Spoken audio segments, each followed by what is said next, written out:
Hello, I'm Radu from TMOM Agency, www.tmom.ro, the Management of Complexity project, and this video addresses the importance of systemic thinking in understanding the economy as a whole.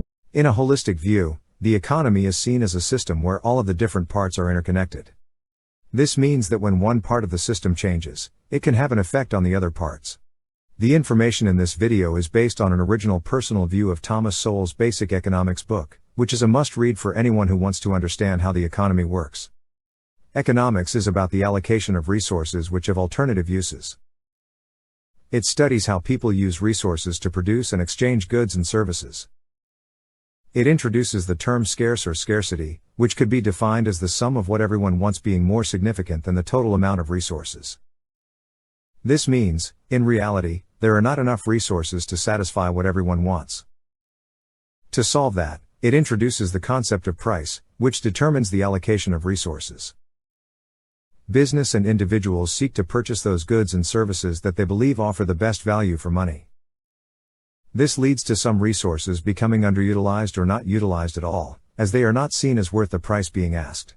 Economic efficiency and social welfare are affected by creating situations where resources are not being used most efficiently or beneficially possible. Price does not cause scarcity but is a reflection of scarcity. High demand for a good and low supply means that the price will be high, and sellers will want to get as much money as possible. So prices are not used only for transactions but also to make people utilize resources efficiently and create a markets for those resources. This leads to better allocation and utilization. In a free market, producers are guided by consumer demand to make things people want or need. This is more efficient than having the government try to keep track of the prices of all the resources. There will always be unmet needs due to the limited resources available. When resources are shifted to meet one's needs, it often results in the unmet needs of others. This is an unavoidable, unfortunate reality.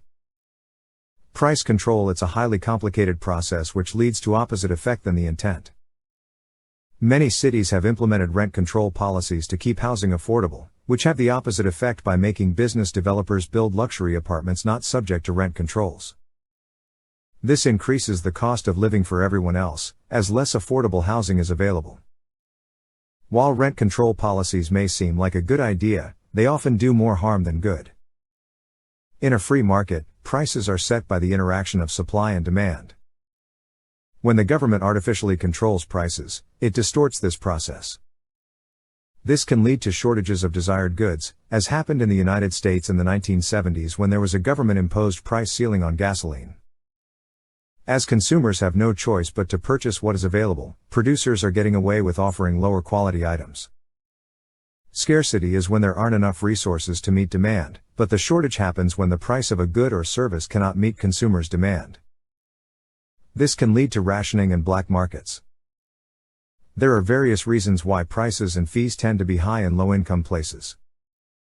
One of the reasons is that it costs more to do business in these areas, with more resources and risk involved. Additionally, businesses in these areas have to contend with various challenges that their higher-income counterparts do not.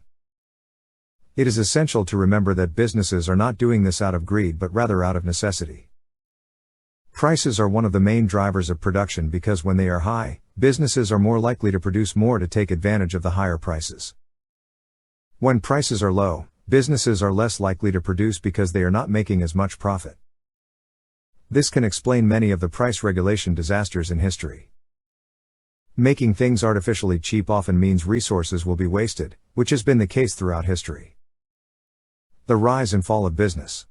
Cooperations are still controlled by humans and are led by the decisions of humans. However, cooperation has become increasingly complex, and the role of humans has become more limited.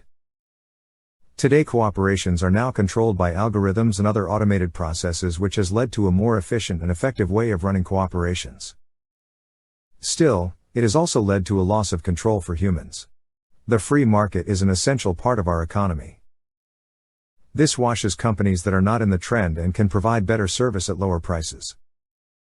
It is also suitable for the economy because it keeps businesses on their toes and ensures that they provide their customers with the best products and services. While it may seem counterintuitive, companies often have to be at a loss to stay in the competition. By taking a loss on their products, they can keep prices low and competitive, but this may not be the most sustainable long-term strategy. The role of profits and losses. With the right mix of products and services, a company can find the right market and make a profit which can be used to reinvest and help it grow.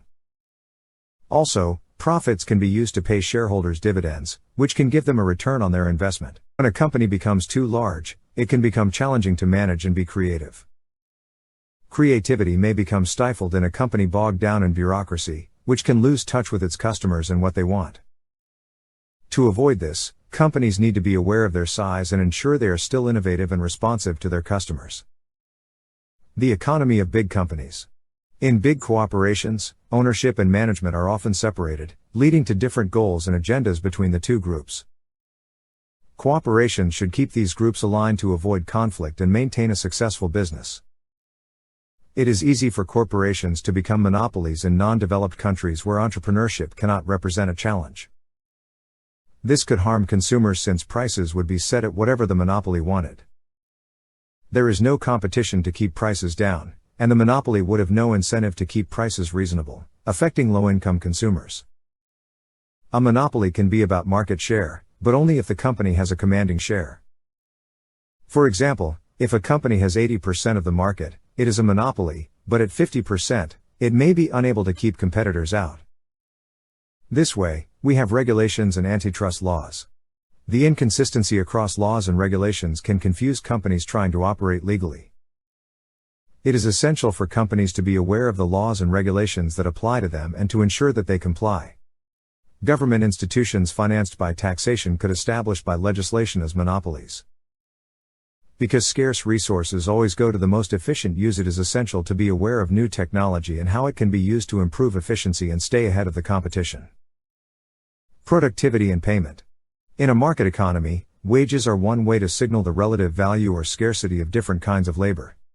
By setting wages, businesses helps ensure that these scarce resources are used efficiently to produce goods and services.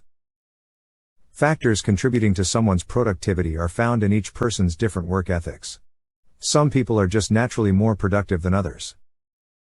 It is no secret that having a job comes with many benefits, and those who are employed often have an easier time than those who are not.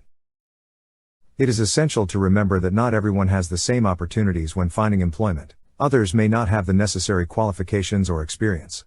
This is where the issue of unemployment comes into play. Unemployment can adversely affect an individual mentally and physically. In some cases, it can even lead to homelessness, but it is crucial to remember that not everyone is in the same boat regarding employment. Those who are fortunate enough to have a job should be mindful. Social problems in labor markets.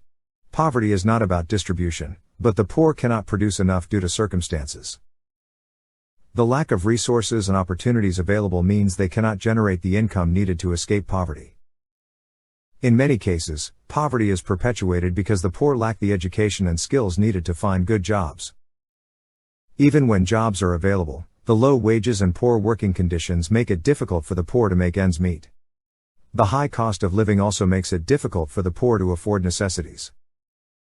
Job security laws make it harder for companies to fire employees, decreasing the incentives for companies to hire new employees, which lowers the employment rate. While these laws may provide some security for workers, they come at the expense of employment opportunities for others. Investment involves the risk of not using the resources for alternative use. When an individual or a company invests in a new project, they use resources that could be used for other purposes, such as expanding their current business or investing in another project. This risk is often taken to gain a higher return on investment, but it is still a risk. People tend to overlook the risk of invisible environmental factors when they can see the product's end result. For example, when people see a factory or a hotel, they don't often think about the environmental impact of creating it. There are several hidden environmental risks that we take for granted, and they can have a severe impact on our health and the environment. When you see a product, consider the invisible environmental factors that may have contributed to its creation. People often condemn the company for not paying the workers enough, forgetting the risk the company took to build the factory in the first place. The increased price would also lead to research and development of new technologies to extract or use the resources more efficiently. For example, stocks have higher rewards because people are taking higher risks for them. However, if the company does poorly, your investment will lose value. While there is always some risk when you invest in stocks, the potential rewards are much higher than other investments. While there is always some risk when you invest in stocks, the potential rewards are much higher than other investments. Bonds are fixed income investments, meaning they guarantee a return after a specific time but also suffer from inflation risk, which can cause you to lose money. When inflation increases, the purchasing power of your bonds' fixed interest payments decreases. Unique problems of time and risk. If the government regulates risks and prices, people will not engage in risky behaviors as the government will be there to back them up. This could lead to people taking more risks than they would normally, as they would feel protected by the government. In addition, this could also lead to higher prices for goods and services, as businesses would need to account for government regulation. Financial speculation can transfer risks to others who know how to handle them. For example, suppose you are worried about a stock market crash. You can transfer that risk to a professional hedge fund manager who knows how to handle the risk and may even make money off it. This can be beneficial for both parties involved. Politicians are considering the consequences of their actions in the years leading up to an election. This can have negative consequences for those who come after them, as they are left to deal with the fallout. Most citizens quickly blame current politicians for the consequences of previous policies. The current situation is a result of years of bad policymaking. The previous administration's policies have set the country on a course that is difficult to change. It isn't easy to compare national output over decades because the standard of living and the quality of consumer goods and the standard of living has increased. Every country has different resources and capabilities, meaning they produce different things, and even if two countries produce the same thing, they may use different methods, making comparisons difficult. To accurately compare the economic performance of different countries, it is best to compare per capita in similar countries in a similar time frame. Money and banking system. While money is certainly a way to transfer wealth, it is not. Wealth itself is simply a means of exchange that allows us to trade our goods and services for those of others. True wealth is created through the production of goods and services that have value. While money may be a necessary component of our economy, it is not the only factor determining wealth.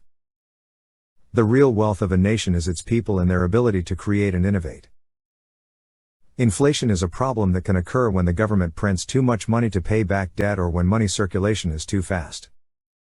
When this happens, money loses value, and prices for goods and services increase, which leads to a decrease in the standard of living for citizens.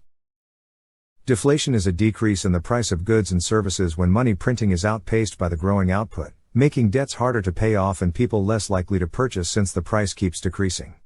This can lead to a recession. The function of government. Property rights are a critical mechanism for preventing owned resources from going extinct. For example, lumbering companies are incentivized to prevent trees from going extinct because it would impact their business negatively. Resources that are not owned, such as air and water, are often allowed to go extinct because there is no one with a vested interest in preserving them. This highlights the importance of property rights in protecting our natural resources. Honesty plays an important role not just morally but economically.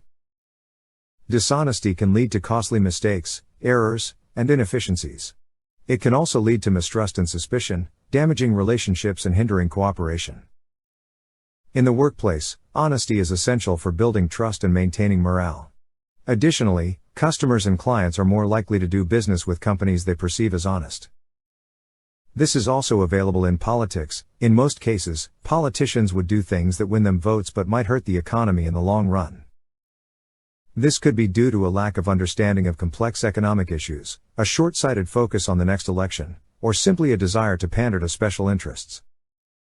Whatever the reason, it is clear that political decisions don't always reflect what is best for the economy, which can have serious consequences. Government and finance. There is always a debate on how much taxes should be applied to the wealthy. Some people believe that increasing taxes on the rich might drive them away and decrease tax revenue. Others believe a reasonable balance must be found to maintain a healthy economy. It is important to remember that taxes are just one part of the equation when it comes to the economy. Borrowing money from other countries to finance development is a short-sighted policy that ultimately hurts a country's long-term prospects. Not only do future generations have to bear the burden of repaying the debt, but a country can quickly become saddled with debt that outpaces its ability to develop. This is a recipe for disaster that can lead to economic collapse. Developing financial plan that includes responsible borrowing and spending is far better. The government not only transfers resources but reallocates them as well. This is done to ensure that the resources are best used to achieve the desired objectives. The government may reallocate resources to different areas or use different methods to achieve the desired objectives. To ensure that resources are used in the most efficient way possible, it is essential to consider the net benefit when making decisions about resource allocation. To ensure that resources are used in the most efficient way possible, it is essential to consider the net benefit when making decisions about resource allocation. When resources are reallocated, the process often does not consider the maximum net benefit that could be achieved. This can lead to suboptimal outcomes and missed opportunities. Politicians often take advantage of the fact that many people consider desirable items expensive. They subsidize the supplier of the goods to make them affordable for the public, but people pay more for the item from their taxes. This is a common tactic used by politicians to gain support from the public. Elected officials are often more interested in building new community centers and stadiums than fixing bridges and bad roads. While building new facilities may be more glamorous, repairing roads is likely to benefit the economy as a whole. Roads are a vital part of a country's infrastructure and are essential for transportation and commerce.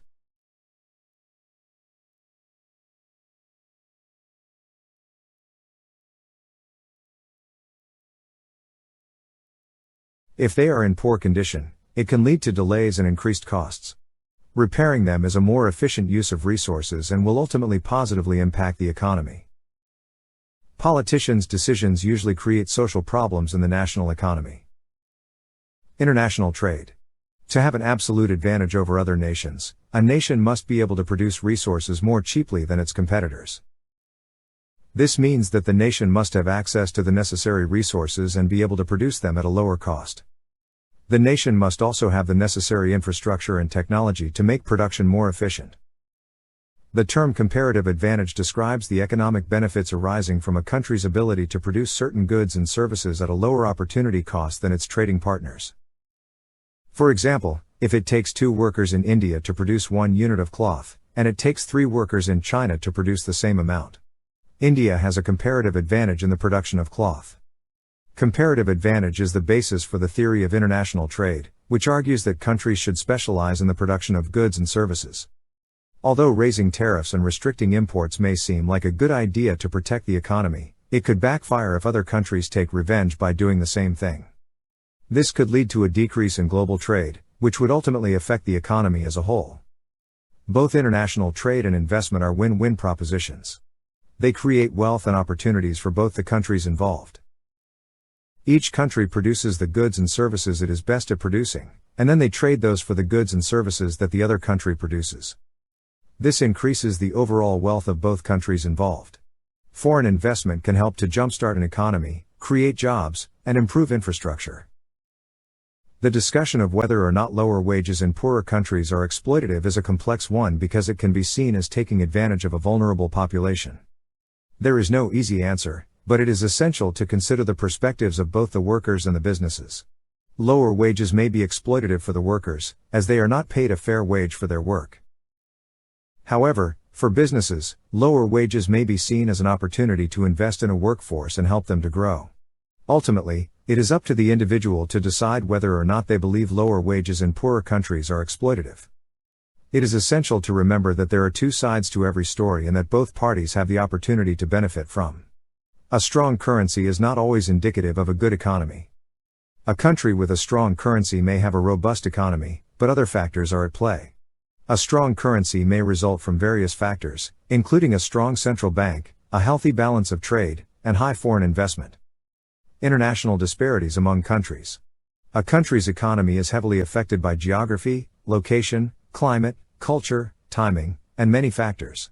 Understanding the factors that affect a country's economy is essential to make informed decisions about trade, investment, and economic policy. Europe has an abundance of coastlines and waterways, which makes it an ideal location for trade and commerce. However, each European country is different regarding its natural resources, which can create inequality. Nonetheless, Europe remains an attractive destination for business and investment. Geological and cultural isolation can seriously harm the economy, but this is essentially a myth. While it is true that such isolation can lead to higher costs and slower growth, the overall impact on the economy is relatively small. Brand names allow competition for improvement in the industry and reduce uncertainty for consumers. By choosing a brand name, consumers can be sure they are getting a product that meets their needs and expectations. Competition among brands encourages companies to improve their products and services, which benefits consumers. Having a brand name also reduces uncertainty for consumers because they know what they get when purchasing a product. Nonprofit organization. For various reasons, a nonprofit organization may lose a competitive advantage against a profit-seeking organization. Nonprofits may not have the same motivation to keep things going and may instead rely on fear instinct to get donations. Additionally, profit-seeking organizations may be better able to invest in marketing and other initiatives to increase their visibility. Ultimately, it is essential for nonprofits to consider their strategies carefully and how they can best compete against profit-seeking counterparts. Non-economic values. When allocating resources, it is essential to consider how it will impact not just those receiving the resources but also those who are not. Since resources are scarce, fulfilling one party's needs often means harming another's benefits. In many cases, it is necessary to weigh the needs of different parties against each other and decide based on what will result in the least harm. When we think about poverty, we often think about those who are genuinely poor and don't have much. However, we must distinguish between genuinely poor and young people who don't have much yet. The latter group includes many young people working hard to improve in life. They may not have much yet, but they can improve their situation with time and effort. The poor group, on the other hand, includes those who are genuinely struggling and don't have the resources or the ability to improve their situation. We need to help both groups, but we need to be aware of the distinction between them. History of economic. There are many schools of economics, even before it becomes a profession. Some of the more well-known schools of economics are the Keynesian school, the monetarist school, and the Austrian school. The different schools of economics offer different explanations for how the economy works and different policy recommendations for what to do about it.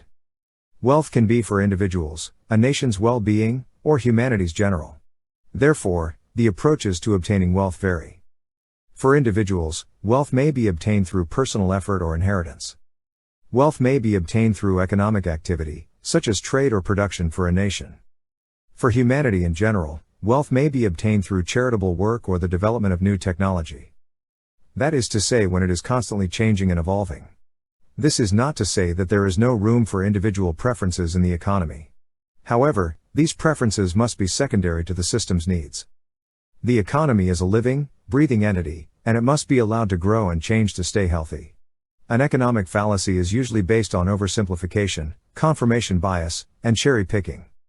By oversimplifying a complex issue, it's easy to create a false dichotomy or make an invalid generalization. Confirmation bias leads people to seek information that supports their beliefs while ignoring information that contradicts them. Cherry picking is the selective use of data to support a particular conclusion while ignoring other relevant data.